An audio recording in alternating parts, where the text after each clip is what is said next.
নারীদেরকে সম্মানিত করার জন্য ফ্যামিলি কার্ড দিবেন নারীদের হাতে। আপনি এক হাতে ফ্যামিলি কার্ড, আরেক হাতে আমার মায়ের গায়ে হাত, এই দুইটা আমরা দেখতে চাই না। মারা মিছিল করে আপনাদের কারো কাছে ফ্যামিলি কার্ড চায় না। এই মারা ইজ্জতের সাথে বাঁচতে চায়। আগে আমার মায়ের ইজ্জতের কথা বলুন, রাখেন আপনার ফ্যামিলি কার্ড।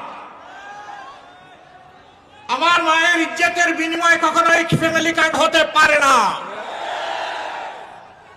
সম্মানিত ভাই বোনেরা, যুবক যুবতীরা, আমার বাড়িতে এবং কারো বাড়িতে মিছিল নিয়ে গিয়ে বলে নাই আমাদেরকে বেকার ভাতা দিন। আমরা তাদের হাতে বেকার ভাতা তুলে দিয়ে তাদেরকে অপমানিত করতে চাই না। আমরা চাই তাদের প্রত্যেকের হাতে হালাল রুজি করার জন্য মর্যাদার কাজ তুলে দিতে চাই। আমাদের যুবকরা যুবতীরা গর্ব করে বলবে, আমি বাংলাদেশ, এটি আমার প্রিয় বাংলাদেশ।